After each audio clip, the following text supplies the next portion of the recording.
먼저 같이 기도하시겠습니다. 우리를 사랑하시는 거룩하신 아버지 하나님, 감사합니다. 하나님의 귀한 능력과 은혜와 사랑으로 저희들 구원해 주시고, 또 지금 이 시간까지 주님의 거룩하신 몸된 교회 안에서 주님의 뜻을 이루며 주님의 사랑을 전파하는 그러한 귀한 삶을 살아가도록 우리 한 사람 한 사람 기억하시고 인도해 주신 모든 은혜를 진심으로 감사를 드립니다. 주님께서 우리에게 베풀어 주신 그 은혜와 사랑이 얼마나 큰 것인지 매일의 삶 가운데서 더 깊이 깨달아 알 수 있도록 지혜를 허락해 주시고, 또 여호와께서 내게 주신 모든 은혜를 무엇으로 보답할까 하는 이 귀한 마음, 아름다운 마음 잊어버리지 않고 우리의 남은 삶 살아갈 수 있도록 더욱 도와주시고 인도해 주옵소서. 세상은 여러 가지의 모습으로 혼란스럽고 어지러워져가고 전쟁의 소문이 가득합니다. 이러한 세상을 살아가는 우리 그리스도인들이 어떠한 마음의 자세, 어떠한 생각, 어떠한 삶을 가지고 살아가야 할 것인지 더욱 분명하게 교훈해 주시고 우리에게 얼마 남지 않은 이 땅에서의 삶이 헛되게 흘러가지 아니하도록 주님께서 더욱 붙잡아 주시고 인도해 주옵소서. 어두워져가는 세상에서 온전히 소금과 빛의 역할을 할 수 있도록 도와주시고, 온전히 주님의 영광을 나타내는 그러한 귀한 삶을 살아갈 수 있도록 우리 한 사람 한 사람 일깨워 주시고 인도해 주옵소서. 또 저희들 학예 수양회를 앞두고 있습니다. 이번 학예 수양회를 통해서도 이뤄진 많은 영혼들이 참석해서 구원을 받을 수 있도록 주 성령님께서 친히 역사하시고, 그 일을 위해서 기도하고 준비하고 수고하는 그 모든 손길 위에 수양회가 끝날 때까지 지치지 아니하도록 귀한 능력으로, 기쁨으로, 즐거움으로 함께 해 주시길 진정 의지하고 부탁드립니다. 또 이번 주간에도 많은 지역에서 주님의 복음이 증거되고 있습니다. 증거되는 곳곳마다 주 성령님께서 함께 역사하시고 인도해 주옵소서. 특별히 교회당에서 낮 집회와 지금 이 시간 소강당에서 청년의 연합 집회가 있습니다. 주님 함께 하시고 더욱 귀한 능력으로 붙들어 주시고 인도해 주옵소서. 이 시간도 온전히 주 성령님께만 의지합니다. 마치는 시간까지 함께 하시고 도와주옵소서. 감사드리면서 예수님 이름으로 기도 올렸습니다. 아멘. 우리 성경, 신약 성경 마태복음 27장 찾겠습니다.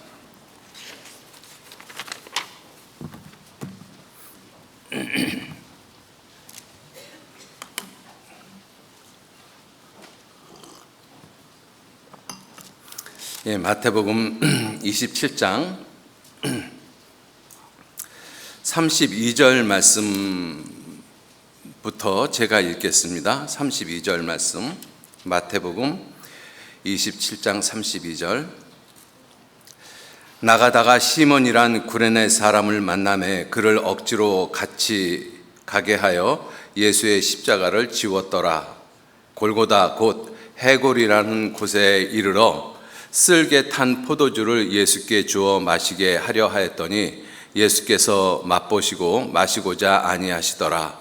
35절 6절 같이 읽겠습니다. 저희가 예수를 십자가에 못 박은 후에 그 옷을 제비 뽑아 나누고 거기 앉아 지키더라. 이번 주간에도 많은 지역에서 지금 복음이 전해지고 있고요. 이번 주간 낮 집회가 또 진행되고 있습니다. 그리고 지금 이 시간에는 이 소강당에서 청년 연합 집회가 있습니다. 함께 기억하시고 기도해 주시면 고맙겠습니다. 자, 오늘 말씀의 제목은 36절 거기에 앉아 지키더라. 이 36절 한 절 말씀만 보면 이게 무슨 뜻인지 모르는데, 앞뒤 문맥을 보면 예수님을 십자가에 못 박고, 그리고 군병들이 예수님의 옷을 누가 얻는지 제비 뽑자 하면서 그 십자가 밑에, 예수님은 십자가 위에서 지금 죽어가고 계시고 군병들은 그 십자가 밑에서 앉아서 지키더라, 이렇게 표현을 하고 있습니다. 그래서 이 말씀을 이렇게 쭉 생각을 하다가 거기에 앉아 지키는 로마 군병들의 모습을 이렇게 살펴보니까 세상에 무정해도 이렇게 무정한 사람이 또 있을까 하는 그런 생각을 좀 해봤어요. 그래서 오늘은 이 정에 대해서 좀 같이 생각을 해보셨으면 좋겠습니다. 이 정이라고 하면 정이 없는 것을 무정이라고 그러고 정이 있는 것을 유정이라고 그러지 않습니까?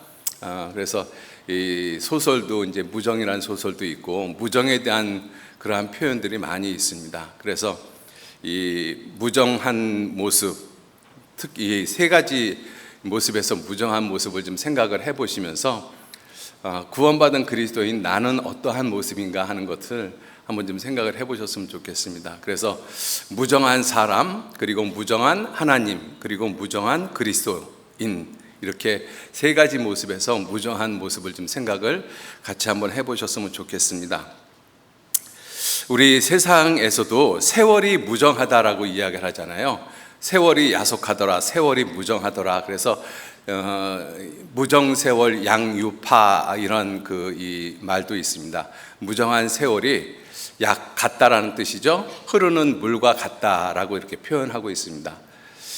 세월은 물과 같다라고 이야기를 많이 합니다. 왜냐하면 내가 아무리 힘들고 어렵고 내가 죽게 됐고 내 살아가는 사람이 죽어서 내가 지금 통곡을 하고 절규를 하고 있어도 세월은 아무 생각 없이 그냥 흘러가고 있거든요. 그러한 모습을 보고 있으면 세월이 정말 무정하다라는 생각이 듭니다.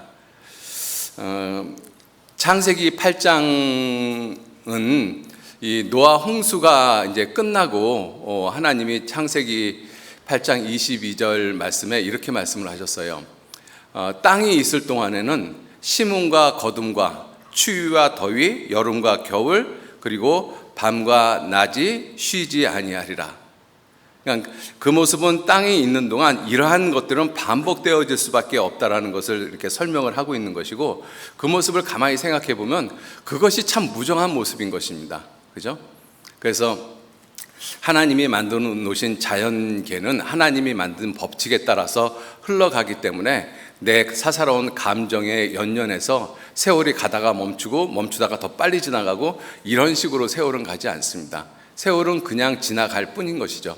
근데 그러한 그 세월이 지나가는 모습을 인간의 입장에서 바라보면 참 무정한 것이죠. 나는 지금 아파 죽겠는데 세월은 그냥 그대로 지나가고 있거든요. 그래서 그런 모습을 보면 세월이 참 무정하다. 그런데 이제 동물에서 성경을 읽다 보면 동물에서 무정한 짐승을 표현하고 있는 동물이 있습니다. 이 모성 본능이 가장 강한 짐승은 암탉이라고 말씀을 하고 있잖아요. 암탉이 제 새끼를 날개 아래 모음같이 이렇게 표현을 하고 있는데, 이 타조라는 짐승은 무정한 짐승의 대표적인 모습입니다. 그래서 욥의 친구들하고 쭉 변론을 하다가 욥기 30장에 와서 욥이 어떻게 이야기를 하는가 하면, 나는 이리의 친구가 되었고 이리의 형제가 되었고 타조의 벗이 되었구나, 이렇게 표현을 하고 있거든요. 거기서 타조는 욥의 세 친구들을 의미하고 있습니다. 아주 무정한 모습이죠.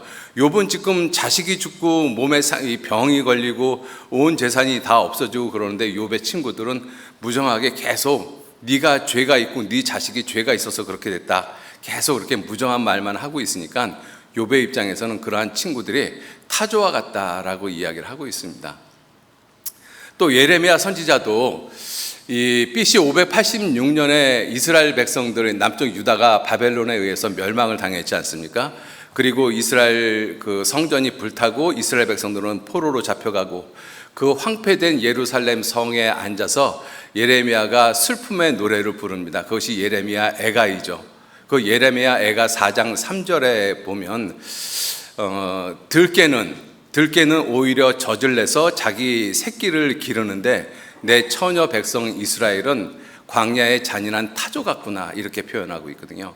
그래서 이 타조를 성경에서 표현할 때는 무정한 짐승, 잔인한 짐승, 그 모습을 가만히 생각을 해보니까는요, 무정함이 계속 이렇게 진행되어지는 그 모습의 결과가 잔인함이겠다라는 생각을 합니다. 왜냐하면 무정함이 내 마음속에 굳게 자리 잡으면 잔인한 것을 잔인하게 보지 못하는 그러한 모습이 있어요. 그래서 이 이스라엘 백성, 그 패역한 이스라엘 백성의 모습을 이 성경에서 말씀하실 때 무정한 타조 같다라고 하지 않고 잔인한 타조 같다 이렇게 표현을 하고 있습니다. 또 누가복음 7장 32절 말씀에도 보면 예수님께서 이 세대를 무엇으로 비유할꼬 그러면서 장터의 아이들에 대해서 비유를 하셨어요. 그 장터의 아이들이 피리를 불어도 춤추지 아니하고 애곡하여도 울지 않고 이 세대가 마치 그와 같다라는 것입니다. 즐거운 일이 있으면 함께 즐거워하고 슬픈 일이 있으면 함께 슬퍼해야 되는 것이 그것이 당연히 정이 있는 유정한 사람의 모습이잖아요. 근데 전혀 정이 없는 무정한 모습으로 세상이 자꾸 바뀌어져 가고 있다라고 말씀을 하고 있습니다. 그러한 무정의 모습을 이렇게 성경을 통해서 살펴봤을 때 대표적으로 무정한 모습이 지금 마태복음 27장 35절 36절 말씀이에요. 사람을 십자가에 못 박아 놓고 그 십자가에 못 박은 사람의 옷을 가지고 그 밑에 앉아서 사람들이 그 옷을 누구에게 뽑혀지나 제비뽑기를 하고 있는 거잖아요. 위에서는 지금 사람이 죽어가고 있는데 그 모습을 그려보면 정말로 무정한 모습인 것입니다. 그리고 그 위에 죽어가고 있는 분이 누구시냐면 그 사람들을 위해서, 온 세상 사람들을 위해서 십자가에서 우리의 죄를 지고 돌아가시는 하나님이십니다. 그런데 그 하나님이신 걸 모르니까 이 로마 군병들은 거기에 앉아서 그냥 죽어가는 사람을 지켜보고 있는 것입니다. 정말 무정한 모습인 것이죠. 그래서 성경에서 무정함이라고 표현했을 때 그 무정함이 인간적인 어떠한 정이 없는 그러한 모습이기도 하지만 성경에서 무정하다라고 했었을 때 가장 근본적인 의미 중에 하나가 무엇이냐면 하나님의 일에 관심 두지 않는 것. 그죠? 예수님이 지금 십자가에 돌아가시고 있는데 그 예수님의 죽음에 대해서는 아무런 관심이 없어요. 옷이 누구에게 당첨이 되는지 떨어지는지 그거 제비 뽑고 있습니다. 그러한 로마 군병들의 모습이 정말로 무정한 모습이죠. 하나님의 일에 전혀 관심 두고 있지 않습니다. 이사야서 5장 12절 말씀해 보면 그들의 연회에는 수금과 비파와 소고와 저, 포도주를 갖추었어도 여호와의 행하심은 관심치 아니하며 그의 손으로 하신 일은 생각지 아니하는도다. 이것이 무정한 것인 것입니다. 인간적으로는 인간들끼리는 정이 있는 모습이라 할지라도 하나님의 일에 대해서 전혀 관심 두지 않고 살아가는 사람들, 십자가를 보고 아무 생각 없는 사람들, 그러한 모습이 하나님 보실 때 무정한 모습인 것입니다. 그죠? 우리 사람들은 무정한 사람들입니다. 사람들끼리의 삶 가운데서 특히 자기 자식이라든지 자기가 관심 있는 부분에 대해서는 상당한 애정을 가지고 우리가 어떻게 행동을 하지만 관심이 없는 분야에 대해서는 전혀 정이 없는 무정한 모습으로 지나가고 있거든요. 여러분들 누가복음 10장에 보면 예수님께서 예루살렘에서 여리고로 내려가다가 강도 만나서 죽게 된 사람을 말씀을 하고 있습니다. 그 예루살렘에서 여리고로 내려가다가 강도를 만나서 거반 죽게 되었다. 거반 죽게 되었다는 것은 반은 죽고 반은 살았다는 이야기인데 그냥 놔두면 죽을 수밖에 없는 상태를 거반 죽게 됐다라고 이야기를 합니다. 자, 그런데 그 길을 지나가는 사람 가운데서 두 사람이 있었어요. 한 사람은 제사장, 한 사람은 레위인. 그 사람들이 거반 죽게 된 사람을 보고 지나갔습니다. 우리가 생각할 때 만약에 상황을 조금 바꾸어서 그 거반 죽게 된 사람이 제사장의 아들이거나 레위인의 아들이었다면 그 제사장이나 레위인들은 그 죽어가는 자기 아들을 보고 그냥 지나갔을까요? 아니요. 소리치고 난리를 쳤을 것입니다. 도와달라고, 살려달라고. 그죠? 왜? 자기 아이잖아요. 자기 직접적인 일이잖아요. 그러니까 자기하고 관계된 일에 대해서는 지대한 관심을 갖습니다. 그죠? 그런데 이 제사장과 레위 사람들은 거반 죽게 된 사람을 보니까 자기하고 상관없는 사람이에요. 지나가 버렸습니다. 무정하죠. 그래서 사람은 어떻게 보면 유정한 사람 같은데 어떻게 보면 굉장히 무정하다라는 것입니다. 사람과의 관계에 있어서는 유정한 사람 같은데 하나님의 일에 대해서는 절대적으로 무정해요. 관심 두지 않습니다. 여호와의 행하신 일에 관심 갖지 않습니다. 그죠? 십자가를 두고 그냥 지나가고 있어요. 여러분들 지금 우리가 복음이 전해지고 있지 않습니까? 복음이 전해지는 그러한 그 시간에 얼마나 많은 사람들의 귀에 복음의 소리가 들리고 있습니까? 그런데 사람들 그냥 지나가고 있습니다. 얼마나 많은 십자가를 보고 있습니까? 그런데 지나가고 있잖아요. 무정한 것입니다. 하나님의 일에 대해서 전혀 관심 갖지 않는 그러한 모습이 무정한 모습인 것이죠. 자, 사람들이 왜 그렇게 무정한 모습이 되어질까? 이 처음 하나님이 아담을 만들었을 때 아담은 그렇게 무정했던 사람은 아닐 것 같다라는 생각을 우리는 이 은연중에 하고 있지 않습니까? 그런데 아담에서 태어난 모든 사람들, 또 지금 마지막 때를 살아가는 그 모든 사람들의 모습을 보면 사람들의 모습이 정말 무정해졌어요. 우리나라만 봐도 우리나라가 이렇게 잘 살기 전까지, 지금부터 50년, 60년 전까지만 이렇게 살펴봐도 우리나라 사람들 사이에서는 정이 있었습니다. 그죠? 정의란 무엇일까? 주는 걸까? 받는 걸까? 그런 노래 가사도 있는데, 우리 민족의 이 정이라는 단어를 영어로 표현해 보려고 나름대로 사전을 찾아봤는데 영어로 딱히 표현할 만한 단어가 없습니다. 우리나라에서 사용하고 있는, 우리나라 사람들이 사용하고 있는 이러한 정이라는 단어라든지 한이라는 단어라든지 이런 것들은 다른 말로 번역하기가 거의 불가능해요. 그런데 우리나라 사람들은 이미 삶 가운데서 정이 무엇인지 한이 무엇인지를 이미 삶 가운데서 젖어들고 있는 사람들입니다. 그래서 정이라고 이야기하면 무엇을 이야기하는지를 알아요. 영어로는 단순히 감정, feeling이라고 이야기를 하든지 또는 emotion, 좀 더 나가면 affection이라든지 애정이라든지 이렇게 표현하는데 한국말의 정은 그러한 정도의 표현이 아닌 것을 우리는 알고 있지 않습니까? 자, 그런 이 사람이 처음에 만든 이 아담이라는 사람을 하나님이 그렇게 무정한 사람으로 만들지는 않았을 것 같다라는 생각을 합니다. 자, 그런데 그러한 이 아담 안에서 태어난 모든 사람들이 왜 이토록 무정하게 되어졌을까? 그리고 시간이 지나가면서 마지막 때가 되어지면 되어질수록 사람들은 더욱더 무정하고 무자비하고 무지하게 되어집니다. 그래서 결국 잔인한 모습들이 많죠.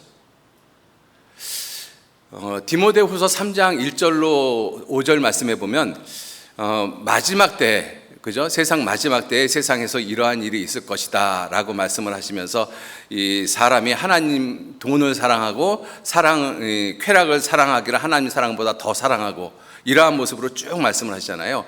그 내용을 갖다가 결론적으로 뽑아서 이야기를 해보면 사람들이 점점 더 무정한 모습이 되어진다는 것입니다. 우리나라 사람들이 훨씬 더 예전보다는 무정한 사람들이 되어졌어요. 자기 일에 대해서는, 관심 있는 일에 대해서는 지대한 관심, 지대한 애정을 갖지만 관심이 없는 일에 대해서는 정말 냉철하거든요. 아주 관심이 없습니다.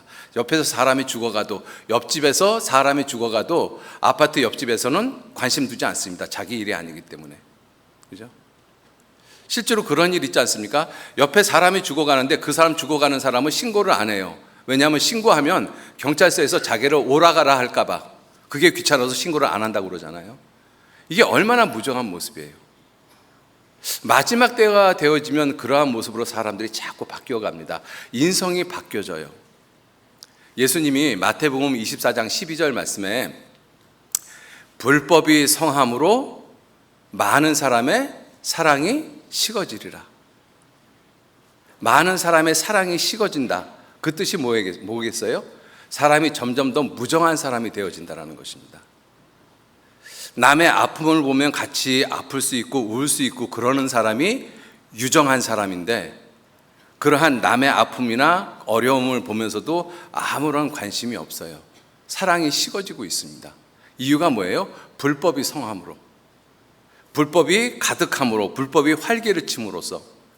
시편 12편 8절 말씀에 비루함이 인생 중에 높아지는 때에 처처의 악인이 횡행하는도다. 비루함, 낮고 천한 것이 인생 중에 높아져요. 그러니까 악인이 곳곳에 활개를 치고 다닌다라고 말씀을 하고 있습니다. 이게 마지막 때의 모습이거든요. 법이 아니라 불법이 성행하고 법을 마음대로 바꾸는 그러한 사회, 그러한 세상들이 되어져 버렸잖아요. 그러니까 사람들이 절대적인 기준이라고 생각했던 그 법이 마구마구 무너져 버리니까 사람들이 법 자체를 갖다가 두려워하지 않고 불법을 행하는 것을 당연하게 여겨요. 그렇게 불법이 성행을 하니까 사람들의 사랑이 식어지고 결국은 무정한 사람이 되어지는 것입니다. 그렇게 세상이 무정한 모습으로 되어지면서 선의의 피해를 보는 사람들이 많이 있죠. 그죠? 그래서 억울한 일을 당하는 사람들이 많이 있습니다. 그래서 억울한 일을 당하는 사람이 하나님을 믿는다라고 하면 하나님께 부르짖습니다. 하나님, 제 억울함을 들어주십시오. 제 억울함을 풀어주십시오. 그 하나님께 간절히 부르짖지 않습니까? 그러면 하나님이 그래 얼마나 힘드니 그리고 내 등을 토닥토닥 해주는 것이 아니라 아무런 대답이 없어요. 하나님처럼 무정한 분이 없는 것 같아요. 여러분들 정말 하나님께 부르짖어 보신 적 있잖아요. 너무 힘들어서, 너무 힘들고 너무 외롭고 너무 억울하고 그래서 하나님께 부르짖어 본 적 있잖아요. 근데 하나님이 그때 응답하시던가요? 하나님처럼 무정하신 분이 없어요. 아무런 응답 안 하십니다. 시편 한번 보실까요? 시편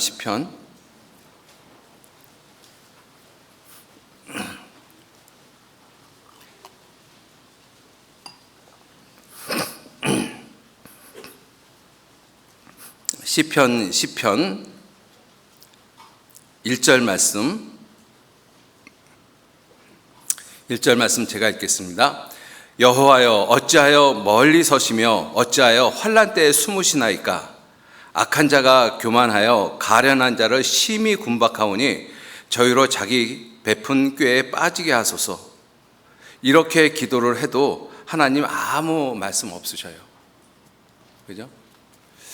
22장 한번 또 보시겠습니다. 시편 22편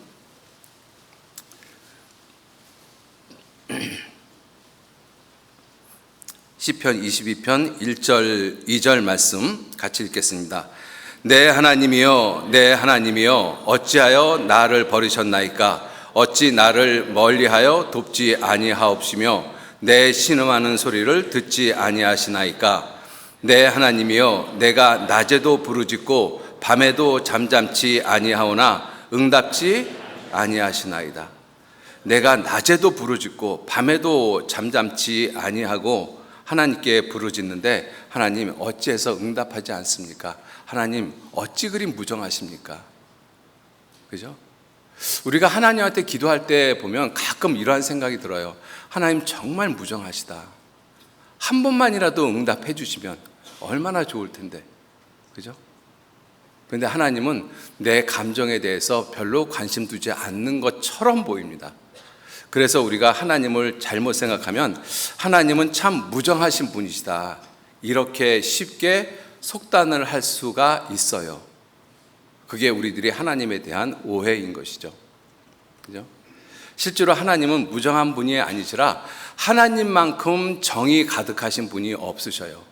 하나님은 유정하신 분이십니다. 하나님은 어떤 의미에서 사랑이시고 어떤 의미에서 정이십니다. 우리 한국말로 표현하면 하나님은 정 그 자체이신 분이셔요. 그런데 왜 우리가 부르짖는 부르짖음에 내가 신음하는 그 신음소리에 하나님은 왜 귀를 기울이지 않는 것처럼 응답하지 않는 것처럼 그렇게 보여지고 그렇게 내가 느끼느냐 하는 것이죠. 실제로 하나님이 응답하시는 것이 아니라 하나님이 응답하십니다. 어느 때 하나님이 원하는 시간대에 응답하셔요. 근데 나는 내가 원하는 때에 하나님의 응답을 듣기를 원하고 계시거든요. 그러다 보니까 하나님이 무정하게 느껴지고 하나님은 내 부르짖음에 단지 침묵만 하고 있는 것처럼 그렇게 느끼고 있습니다. 이스라엘 백성들이 BC 586년에 바벨론에 의해서 멸망을 하고 70년 포로 생활을 거쳤잖아요. 그 다음에 메대하고 페르시아, 헬라, 로마 제국에 의해서 짓밟힘을 받았습니다. 이 강대국에서 식민지 지배를 받았던 시간이 약 400년에서 500년 시간인데, 그 시간을 갖다가 침묵기라고 이야기를 합니다. 하나님께서 많은 이 이스라엘 백성들이 이 하나님께 많이 부르짖었는데 하나님은 아무 응답을 해주시지 않으셨어요. 시편 74편 찾으셨으니까 시편 74편 한번 보시죠.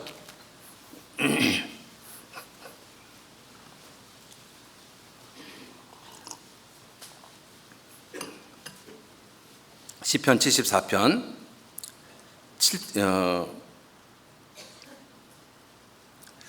5절 말씀서부터 제가 읽겠습니다. 저희는 마치 도끼를 들어 살림을 베는 사람 같으니이다. 이에 저희가 도끼와 철퇴로 성소의 모든 조각품을 쳐서 부수고 주의 성소를 불사르며 주의 이름이 계신 곳을 더럽혀 땅에 엎었나이다. 저희의 마음에 이르기를 우리가 그것을 진멸하자 하고 이 땅에 있는 하나님의 모든 회당을 불살랐나이다. 9절 같이 읽겠습니다. 우리의 표적이 보이지 아니하며 선지자도 다시 없으며 이런 일이 얼마나 오랬는지 우리 중에 아는 자도 없나이다. 이 이스라엘이 환난당하고 이렇게 포로당하고 이 나라가 멸망할 때 이스라엘 백성들은 간절히 하나님께 부르짖었습니다. 하나님이 400년 동안 선지자도 말씀도 아무것도 응답해 주지 않으셨어요. 그래서 그 시대를 400년 침묵기라고 이야기를 합니다. 침묵기. 그러면 하나님이 입을 다물고만 계셨겠느냐 하는 것이죠. 놀라운 것은 그 400년 침묵기가 끝나고 난 다음에 이 세상에 예수 그리스도가 오셨다는 것입니다. 그건 무엇을 의미하는가 하면 하나님의 침묵은 일을 하지 않는 것이 아니라 입으로 말씀을 안 하고 계시는 것뿐이지 손으로 그리고 하나님의 뜻을 행하는 모든 일을 하나님이 하고 계신다는 것입니다. 우리가 침묵을 한다라고 하면 손발도 움직이지 않고 가만히 있는 그러한 모습으로 생각을 하지 않습니까? 하나님은 그런 것은 아니십니다. 단지 내 부르짖음에 즉각적으로 응답을 안 하실 분이시지 하나님은 자기의 일을 묵묵히 하고 계셨던 그러한 모습인 것이죠. 우리가 무정하다라고 생각하는 그 시간 가운데 그 하나님의 모습 가운데서 하나님은 자신의 일을 하고 계셨던 것입니다. 시편 138편 8절 말씀에 여호와께서 내게 관계된 일을 완전케 하실지라. 하나님은 내게 관계된 일을 침묵 가운데 내가 무정하다라고 생각하는 그 하나님의 모습 가운데서 하나님은 그 일을 하셔요. 내게 관계된 일 가운데서 가장 놀라운 것이 십자가의 일입니다. 그게 새 일이거든요. 그죠? 이사야 43장 19절 한번 보실까요? 하나님께서 우리에게 새 일을 행하셨다라고 말씀을 하십니다. 이사야 43장 19절 말씀 보시면 18절 19절 말씀 제가 읽겠습니다. 이사야 43장 18절 19절 20절 너희는 이전 일을 기억하지 말며 옛적 일을 생각하지 말라. 여기서 이전 일, 옛적 일은 이스라엘 백성들을 애굽에서 건져내신 그 일을 갖다가 지금 앞부분에서 말씀하고 있거든요. 그와 같은 일들을 옛적 일이라고 말씀하십니다. 그죠? 하나님이 이스라엘 역사 가운데 행하셨던 그 모든 일, 그것을 옛적 일이라고 말씀을 하시는 거예요. 놀라운 기적인데 그 모든 일을 옛적 일이라고 말씀하시면서 그 옛적 일은 기억하지 말라. 이렇게 말씀하셨습니다. 그리고 하시는 말씀이 19절 보라 내가 새 일을 행하리니 이제 나타낼 것이라. 너희가 그것을 알지 못하겠느냐. 정령이 내가 광야의 길과 사막의 강을 내리니 장차 들짐승 곧 실랑과 및 타조도 나를 존경할 것은 타조 무정한 자 그죠? 하나님을 인정하지 않고 하나님에 관심 두지 않은 그러한 사람들도 하나님을 존경할 것은 내가 광야의 물들을 사막의 강들을 내어서 내 백성 나의 택한 자로 마시게 할 것입니다. 하나님은 이와 같은 새 일을 내게 관계된 일을 완전케 하셨습니다. 자기 아들을 죽는 데까지 내어주시면서 그죠? 그래서 하나님이 세상을 이처럼 사랑하사 독생자를 주셨어요. 그 침묵기 기간 동안에 하나님은 결코 침묵하신 것이 아니라 하나님은 자기의 일을 놀라운 모습으로 행하셨습니다. 그리고 우리에게 관계된 일을 예수 그리스도 하나님의 아들을 통해서 완전케 하셨어요. 완전한 구원을 이루시고 그 구원을 우리에게 선물로 허락해 주셨습니다. 그죠? 그러니까 하나님은 우리가 생각할 때 내 기도에 응답하지 않는 모습, 내가 원하는 것에 즉각적으로 답변해 주지 않는 모습을 보면서 사람들은 하나님이 무정하다라고 말을 하는데, 그렇게 느끼기도 하는데, 결코 하나님은 무정한 분이 아니라 하나님만큼 유정한 분이 없다라는 것을 성경은 분명히 말씀을 하고 계시는 것입니다. 침묵기를 통해서 하나님은 자기 아들을 죽는 데까지 내어주시는 그 놀라운 일을 하셨습니다. 내게 관계된 일을 완전케 하셨어요. 요한복음 11장에 보면 예수님께서 나사로를 살리신 그러한 내용이 나옵니다. 그 나사로가 병들었다라고 했었을 때 마리아하고 마르다가 예수님에게 사람을 보냅니다. 주여, 주님이 사랑하시는 자가 병들었습니다. 빨리 오십시오.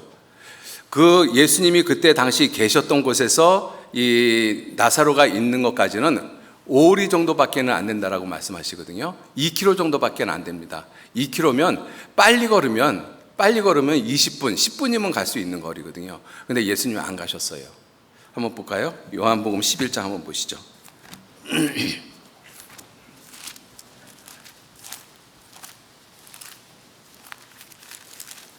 요한복음 11장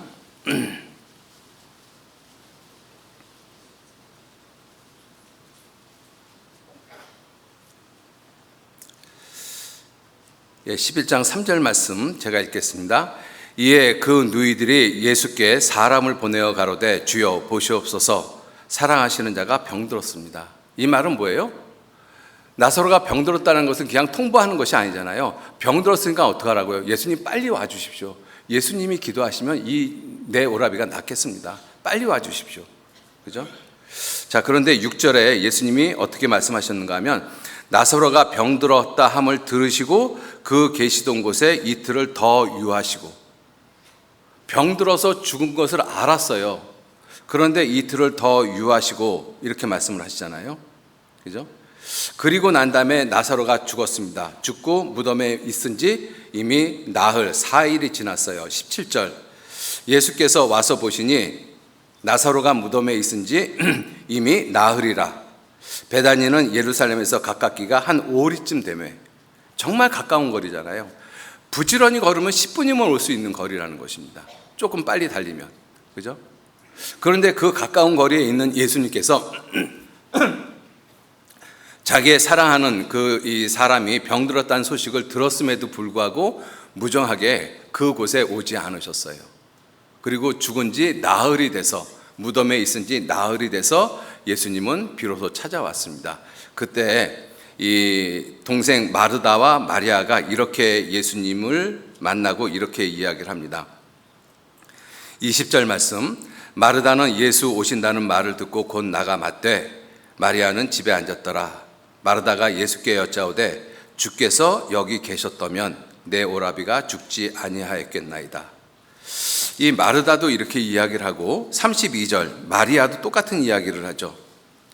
마리아도 32절 마리아가 예수 계신 곳에 와서 보이고 그 발 앞에 엎드려 가로되 주께서 여기 계셨다면 내 오라비가 죽지 아니하였겠나이다.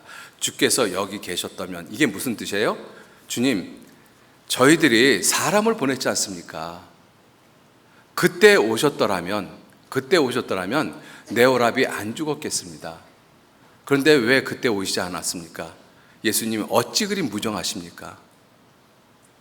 그때 오셨으면 내 오라비 살았는데, 무정하게 예수님은 내 오라비가 병들었다는 이야기 듣고 아무 관심 두지 않고 죽은 지 나흘이 된 지금, 죽어서 썩어서 냄새가 나는 지금 왜 오셨습니까? 지금 오셔서 뭐 하시게요? 이런 의미잖아요. 그죠? 내가 부를 때, 내가 부르짖을 때, 내가 그렇게 주님을 찾을 때 그때 주님 오시지 않고 왜 죽어서 냄새가 나는 그 사람이 있는 그 시간에 오셨습니까? 내가 원할 때 오셔야지. 왜 그리 무정하십니까, 주님? 우리가 주님한테 이렇게 기도할 때가 참 많거든요. 그죠? 그래서 주님이 그를 어디 두었느냐? 그래서 이 무덤에 있는 그 모습을 보이고, 무덤이 이 돌로 막았기 때문에 돌을 옮겨 놓으라 그랬어요. 그랬더니 마르다가 이렇게 이야기합니다. 39절, 예수께서 가라사대 돌을 옮겨 놓으라 하시니 그 죽은 자인 누이 마르다가 가로되 주여 죽은 지 나흘이 되었음에 벌써 냄새가 납니다. 주님, 제 말 못 알아들으세요? 죽은 지 나흘이 돼서 이미 냄새가 납니다. 숨이 붙어 있다라면 그래도 주님이 무엇인가 하실 수 있겠지만, 죽어서 냄새가 나는 사람, 그 사람에게 주님이 아무리 주님, 하나님으로부터 온 분이라 할지라도 죽어서 냄새 나는 사람을 통해서 무엇을 하실 수 있겠습니까? 이미 하실 일 없어요. 주님 이제 가셔도 돼요. 그러한 의미는 없을까요? 그죠? 저는 그렇게 읽혀집니다. 주님 왜 그렇게 무정하십니까? 진작 내가 원할 때, 내가 필요할 때 그때 오셨으면 되는데. 우리가 주님한테 기도할 때가 이와 같은 모습들이 너무나 많아요. 그래서 주님이 무정하다라고 생각하죠. 내가 지금 내게 일어나고 있는 일들을 살펴보면 도저히 내가 이해가 안 되어지거든요. 주님 어떻게 그럴 수 있습니까? 어떻게 그 아이를 데려갈 수 있습니까? 어떻게 그를 죽는데 그냥 두고 내버려 둘 수 있습니까? 살려주실 수 있었는데. 그죠? 내 회사가 힘들고 어려워서 망하게 됐을 때, 내가 그렇게 간절히 기도했을 때, 그때 조금만 도와줬으면 내가 이렇게까지 힘들지 않은데, 그때 왜 아무런 대답 안 하셨어요? 주님, 너무하십니다. 무정하십니다. 이렇게 기도해 보신 적 없어요? 자, 그런데 주님이 무정한 것이 아니라, 이 주님이 나사로가 병들었다 하는 말을 듣고 이렇게 말씀하셨어요. 이 병은 죽을 병이 아니라, 그죠? 하나님의 영광을 나타낼 것이라 말씀하셨어요. 죽어가는 사람을 살리는 하나님의 능력보다 죽은 지 나흘이 돼서 냄새나는 사람을 살리는 하나님의 능력이 훨씬 더 큽니다. 하나님은 자기 영광을 위해서 일하셔요. 우리의 필요를 위해서 일하시는 것은 두 번째고, 하나님은 자기 영광을 위해서 일을 하십니다. 그러니까 하나님은 항상 자기 때에 일을 하셔요. 그죠? 예수님이 늦게 오신 것이 아니라 가장 예수님이 일하시기 가장 좋은 시기, 하나님의 영광을 나타낼 가장 좋은 시기에 오셔서 예수님은 자신의 일을 하셨습니다. 하나님이 일하시는 모습은 항상 그 모습인 거예요. 우리가 그거를 알지 못하면 하나님을 무정하신 분으로 생각을 합니다. 쉽게 내 기도에 응답해 주지 않는 그러한 모습으로만. 하나님은 결코 무정하지 않습니다. 하나님만큼 정이 가득하신 분이 없으셔요. 오죽하면 벌레와 구더기 같은 나를 살리기 위해서 자기 아들을 죽는 데까지 내어주시는 희생을 하시겠습니까? 그것도 내가 알지 못한 때에. 그죠? 하나님이 세상을 이처럼 사랑하사 독생자를 주셨으니 그 말씀의 모습에 하나님의 사랑이 가득 들어가 있잖아요. 그죠? 자, 우리는 그러한 하나님의 유정한 모습, 정이 가득한, 사랑이 가득한 그 하나님의 모습을 통해서 우리는 구원함을 받은 그리스도인들이 됐습니다. 구원받은 우리들은 원래 무정한 사람들이었어요. 하나님의 일에 관심 두지 않고 살아갔던 사람들입니다. 유정한 듯 보이지만 결국은 무정한 사람들이었어요. 그런데 그러한 사람들이 예수 그리스도의 십자가를 믿음으로 말미암아 이제 비로소 정이 무엇인지 아는 사람들이 되어졌습니다. 하나님의 일에 관심 갖는 사람들이 되어진 것이죠. 예전에는 십자가에 대해서 관심이 없었어요. 성경에 대해서도 관심이 없었고 하나님이 하시는 일에 대해서 관심도 없었습니다. 주일날 교회 가는 사람들 보면 한심하게 쳐다봤어요. 11조 하는 사람들을 보면 저 쓸데없는 짓 한다라고 생각을 했던 사람들입니다. 그렇지 않습니까? 하나님의 일에 대해서는 전혀 관심이 없었어요. 무정한 사람들이었습니다. 그러한 사람들이 이제는 주일이 되면, 수요일이 되면 말씀을 들으러 교회당에 모이고, 또 하나님이 주시는 이 소득의 10분의 1을 감사함으로 하나님께 드리는 그러한 사람들이 됐습니다. 정말로 정이 있는 사람들이 된 거예요. 하나님의 일에 관심 갖는 사람들이 된 것입니다. 그 사람들을 가리켜서 정이 있는 사람, 그리스도인이라고 이야기를 하고 있는 것이죠. 이 그리스도인들은 세상에서는 무정한 사람이 돼야 돼요. 그리스도인들이 세상에 정을 두고 살면 안 됩니다. 갈라디아서 5장 24절 말씀에 그리스도 예수의 사람들은 그 정과 욕심을 어디에 못 박았다고요? 십자가에 못 박았느니라. 그죠? 그것이 세상에 무정한 사람인 그리스도인의 모습인 거예요. 여러분들, 그리스도인들이 세상에 정을 두면 야고보서 4장 4절에는 세상과 벗된 것이 하나님과 원수된 것인 줄 알지 못하느뇨. 그죠? 이 세상을 사랑하는 것이 간음하는 자라고 말씀하고 계시거든요. 세상과 벗된 것, 세상에 정두는 것, 그것이 하나님과 원수되는 것이라고 말씀하고 있어요. 그리스도인들은 세상에 대해서 무정한 사람이 되어져야 됩니다. 그리스도인들은 세상 것들에 대해서 무정한 사람이 되어야 되는 거예요.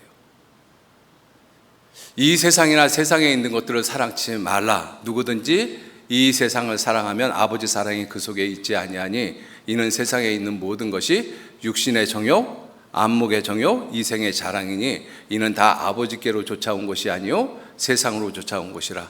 이 세상도 그 정욕도 지나간다. 오직 하나님의 뜻을 행하는 이만 영원히 기억된다라고 말씀하셨어요. 이 세상 지나가는 세상입니다. 이 세상 형적은 지나감이라. 그래서 구원받은 그리스도인들은 세상에 대해서 무정한 사람이 돼야 돼요. 근데 구원받은 그리스도인들이 세상에 대해서 무정하다라고 생각을 하는데 세상의 것들에 대해서는 별로 무정하지 않아요. 세상의 것들에 대해서는 얼마나 많은 관심이 있는지 모릅니다. 세상의 것들에 대해서 지대한 관심을 가지고 있어요. 정이 가득해요. 그 대표가 돈입니다. 마지막 때. 여러분들, 돈은 전도서 11장에 돈은 범사에 응용되느니라 이렇게 말씀하셨어요. 성경에서 돈을 어떻게 정의하는가 하면 돈은 쌓아놓는 것이 아니라 응용하는 것이라고 말씀하셨어요. 그런데 돈을 응용하지 않고 쌓아두고 있는 그리스도인들도 굉장히 많습니다. 그건 돈에 대한 정의를 모르고 있기 때문에 그래요. 돈이 무엇인지를 모르고 있기 때문에 그렇습니다. 그러니까 돈을 쌓아놓고 있어요. 여러분들, 그 돈은 응용하는 것이거든요. 그 응용하는 일 중에서 가장 중요한 일이 뭐예요? 하나님의 일에 관계되는 일입니다. 하나님은 내게 관계된 일을 놀랍게 완전케 하셨어요. 자기 아들의 죽음을 통해서 놀랍게 완전케 하셨습니다. 그런 구원을 받은 그리스도인들이 하나님의 일에 관계된 일에 우리가 관심 두고 살아가지 않는다면 그건 하나님 앞에서 큰 잘못된 모습인 것이죠. 그리스도인이 돈을 왜 법니까? 쌓아놓으려고 버릇입니까?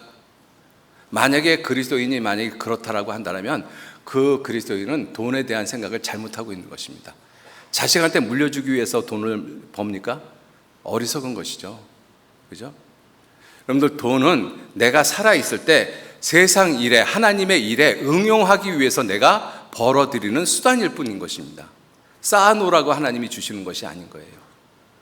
근데 그리스도인들이 돈을 쌓아놓는 사람들이 참 많아요. 불행한 것입니다. 그죠? 누가복음 12장에 부자가 소출이 많아서 이 곡간을 짓고 내 모든 것을 여기다 쌓아놓겠다. 하나님은 말씀하시기를 어리석은 자여 오늘 밤에 내 영혼을 도로 취하리니 그리하면 내 예비한 것이 네 것이 되겠느냐. 그죠? 돈은 쌓아놓는 것이 아닙니다. 돈에 대한 인식부터 우리 그리스도인들이 좀 바꾸셔야 돼요. 돈의 정의가 무엇인가? 그죠? 여러분들, 지금 이제 세상이 시간이 없어서 그런 말씀 다 드리기가 좀 그런데 좀 있으면 이제 종이 화폐가 없어지고 CBDC 이 코인으로 이제 가는 세계가 접어듭니다. 지금 우리나라는 지금 그런 일을 지금 계속 추진하고 있고 어느 날 갑자기 이 CBDC로 내가 갖고 있는 모든 재산을 바꾸라고 그렇게 통보하는 날들이 올 수도 있습니다. 그게 먼 장래 이야기가 아니라고 생각이 들어져요. 그렇게 되어지면 내가 쌓고 있는 그 돈들의 모습이 어떠한 모습이 될지 한번 생각도 해보셔야 돼요. 그죠? 자, 그래서 그리스도인들은 그러한 그 세상의 것들에 대해서 무정한 사람, 무관심한 사람, 그러한 사람들이 되어져야 돼요. 필요할 때까지만 내가 사용하다가 쓰고 가면 그만인 것이잖아요. 그죠? 갈라디아서 6장 14절 말씀에 내가 우리 주 예수 그리스도 십자가 외에 결코 자랑할 것이 없나니 그리스도 안에서 세상이 나를 대하여 십자가에 못 박히고 내가 또한 세상에 대하여 그러하니라. 세상이 나를 대하여 십자가에 못 박혔다. 세상이 십자가에 못 박혔다는 거예요. 나를 대해서.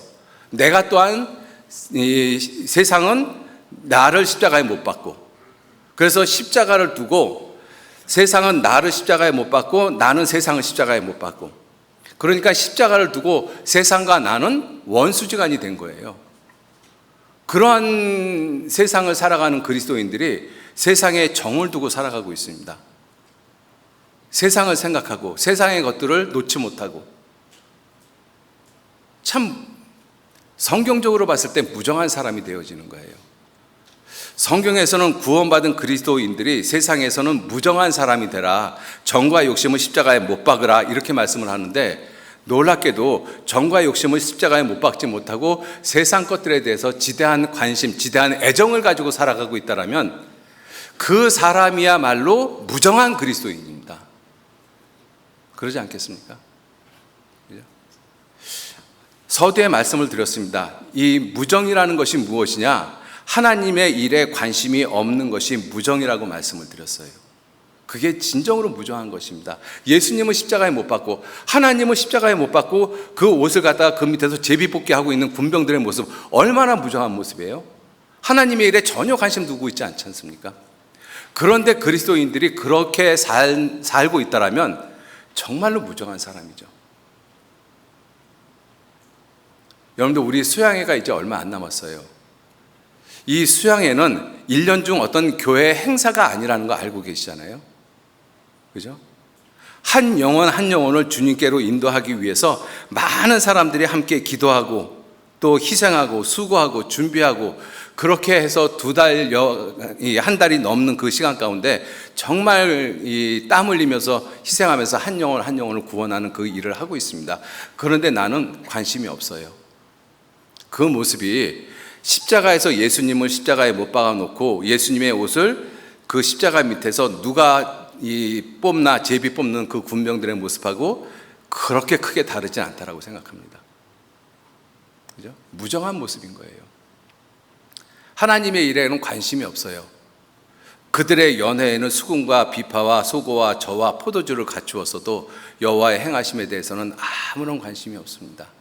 하나님의 아들을 통해서 하신 일에 대해서는 관심이 없어요.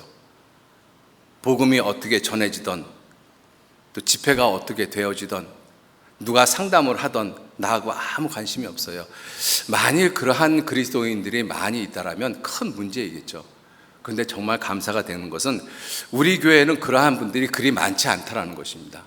그렇기 때문에 우리 교회를 통해서 하나님이 놀라운 역사를 하고 있는 것은 우리들이 이미 알고 있는 사실이에요. 그거는 우리들이 하나님한테 정말 자랑할 만합니다. 그죠? 그런데도 내가 내 자신의 모습을 하나님 말씀 앞에 냉철하게 살펴보면 나도 하나님 앞에 무정한 모습이 있다라는 것이죠. 그죠? 하나님처럼 온전하게 정의 있는 모습으로 하나님의 일에 관심을 두고 살아가지 못할 때가 있다라는 것입니다. 어느 때는 그럴 때도 있지만 어느 때는 그러지 못할 때도 있어요. 그죠? 자, 그래서 마지막으로 구원받은 그리스도인인 내가 정말 하나님 앞에 유정한 모습으로 하나님의 일에 관심 두는 그러한 모습으로 내가 살아가고 있는지, 아니면 무정한 모습으로 살아가고 있는지, 내 삶 가운데서 유정한 모습과 무정한 모습의 비율이 어느 쪽이 더 큰지, 이걸 한번 좀 생각을 해보셨으면 좋겠어요. 우리 구원받은 그리스도인들이 100% 완전하게 하나님처럼 유정한 모습으로 사는 것은 힘들고 어렵다라고 생각을 합니다.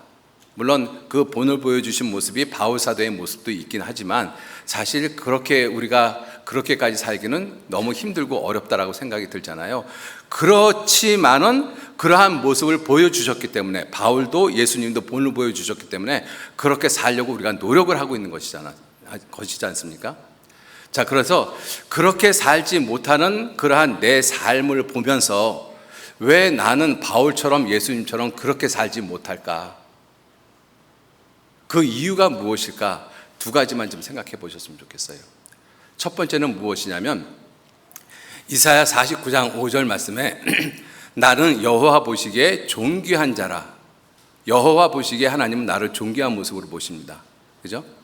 고린도후서 5장 17절 말씀에 누구든지 그리스도 안에 있으면 새로운 피조물이라. 이전 것은 지나갔고 새로운 피조물, 새 것이 되었다라고 말씀을 하고 계십니다. 그게 하나님이 구원받은 나를 보는 모습인 거예요. 여러분들, 그 하나님이 나를 보시는 모습으로 정말 내가 나를 보고 계십니까? 내가 하나님의 일에 무정한 이유가 무엇이냐면 하나님이 보시는 모습으로 나를 보지 못하고 있기 때문에 그래요.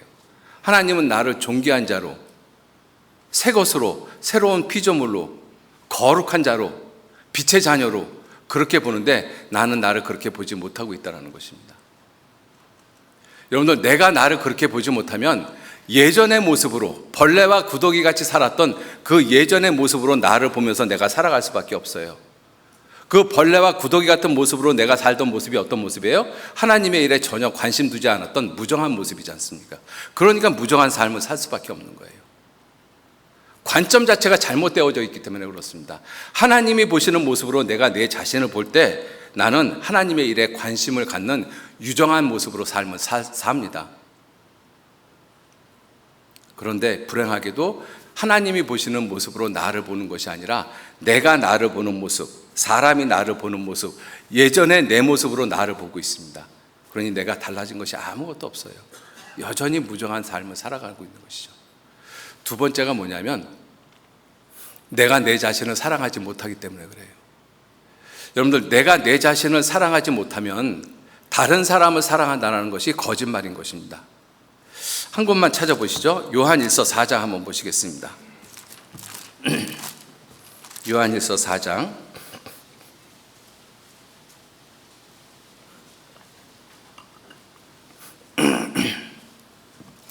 요한일서 4장 20절 말씀 같이 읽겠습니다. 누구든지 하나님을 사랑하노라 하고 그 형제를 미워하면 이는 거짓말하는 자니 보는 바 그 형제를 사랑치 아니하는 자가 보지 못하는 바 하나님을 사랑할 수가 없느니라. 보는 바 그 형제를 사랑치 아니하는 자, 보는 바 그 아내를 사랑하지 못하는 자, 보는 바 자기 자신을 사랑하지 못하는 자, 그 사람이 하나님을 사랑할 수 없느니라. 여러분들, 내가 하나님을 사랑한다라고 하고 형제자매를 미워하고 나 자신조차 사랑하지 못한다라고 하면 그건 거짓말하는 사람이에요. 어떤 의미에서 그리스도인이 가장 거짓말 많이 하는 사람입니다. 우리가 기도 가운데 하나님 사랑한다는 말 얼마나 많이 해요? 그런데 여전히 형제자매들은 미워하고 있어요. 내 아내 미워하고 내 자식 미워하고. 거짓말입니다. 그죠? 에베소서 5장 28절에 자기 아내를 사랑하는 자는 자기를 사랑하는 것이라. 여러분들, 부부는 한 몸이라고 말씀하셨어요. 부부는 둘이 아니라 이제 하나라고 말씀하셨습니다. 그죠? 그래서 남편이 아내를 사랑하는 것이 그것이 자기를 사랑하는 것이라고 말씀하셨어요. 아내를 사랑하지 못하는 사람은 자기 자신을 사랑하지 못합니다. 자기 자신을 사랑하지 못하기 때문에 자기 아내도 사랑하지 못하고, 그러니까 보이는 하나님을 사랑한다는 것이 거짓말인 것이죠. 제가 이러한 말씀을 좀 이렇게 묵상을 하다가 어느 날 제가 이제 샤워를 하면서 이제 나이가 들면 몸에서 냄새가 난다고 해서 구석구석 씻으라고 그러더라고요. 그래서 이제 귀 뒤도 씻고 귀 속도 씻고 이렇게 씻고 있었거든요. 정성껏 씻었습니다. 그런데 씻고 있다가 내 발을 씻는 모습을 봤어요. 근데 어떻게 씻는가 하면 발로 발을 씻고 있더라고요. 이렇게 딴 부분은 손으로 정성스럽게 씻는데 발은 발로 씻고 있어요. 아마 남자들 대부분들이 아마 그럴 거라고 생각이 들어요. 발을 정성스럽게 씻는 사람들은 없거든요. 근데 내 지체 중에서 가장 수고하는 지체가 발입니다. 그죠? 가장 힘든 것이 발인 거예요. 내 가정에서 가장 힘들게 일하는 것이 내 아내인 것입니다. 그 아내를 사랑하지 못하는 것이 자기를 사랑하지 못한다라고 말씀하신 거예요. 그죠? 그 사람이 하나님 사랑한다라고 이야기하는 것은 거짓말이다.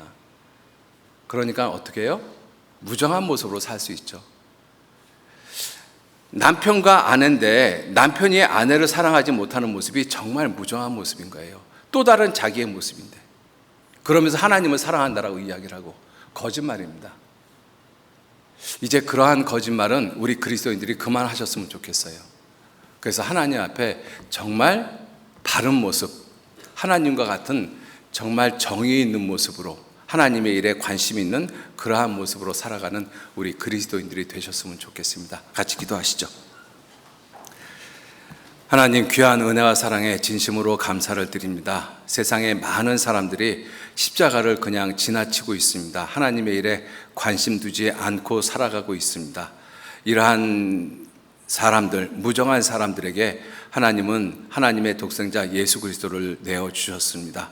그 하나님의 은혜와 하나님의 사랑이 얼마나 큰 것인지 늘 깨달아 알 수 있도록 주님 도와주시고, 또 말씀이 증거되는 그 모든 시간들마다 하나님의 은혜와 사랑, 하나님의 정이 얼마나 큰 것인지를 깨달아 알 수 있는 귀한 은혜의 시간으로 축복하시고 인도해 주옵소서.